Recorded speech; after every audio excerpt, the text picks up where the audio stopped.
mandray anjara betsaka amin'ny fanatrarana ny fahaleovantena ara-tsakafo izay tanjona napetraka amin'ny fitondram-panjakana malagasy amin'ny alalan'ny ministeran'ny fambolena sy ny fiompiana ny tetikasa Foodsec Semence izay iarahana amin'ny SIRAD ary toanina ny vondrona Europeanina vola miaraka amin'ny komisionina ny ranomasina indiana. Mivoaka ankehitriny ny katalogy voalohany izay maneho ireo karazana masomboly toy ny masomboly katsaka, ovy, tsaramaso, mangahazo izay mifanaraka amin'ny toetany aty amin'ny faritry ny ranomasina indiana. Anisany antoka iray ho amin'ny fampitomboana ny famokarana ara-pambolena ny masomboly voamarina sy tsara kalitao. Ny masomboly anisany singa fototra hoentina anatanterahana zany fambolena zany amin'ny ankapobeny. Io zany no afahantsika miatrika ny fanjarian-tsakafo.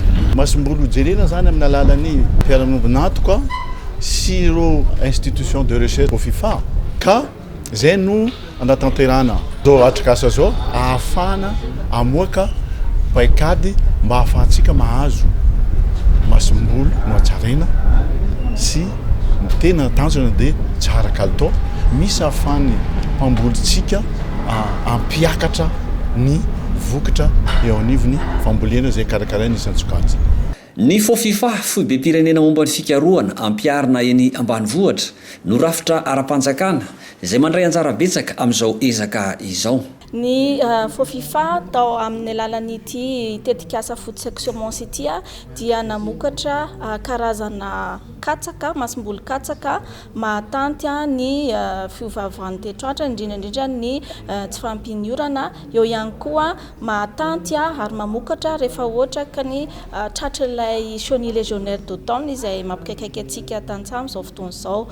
Dia eo ihany koa ny masomboly tsaramaso izay misy ny protéine azahoana vokatra tsara.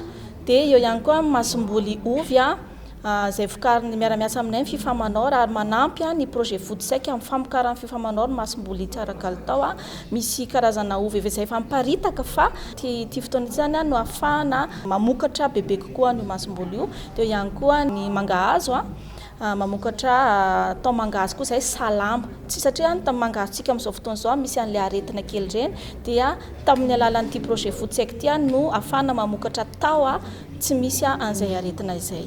Mpikaroka avy eto an-toerana sy avy any ivelany no mandray anjara mavitrika amin'izao atrikasa tanterahana mandritra ny 3 andro eto Antananarivo izao nanomboka ny 10 hatramin'ny 12 Desambra 2024.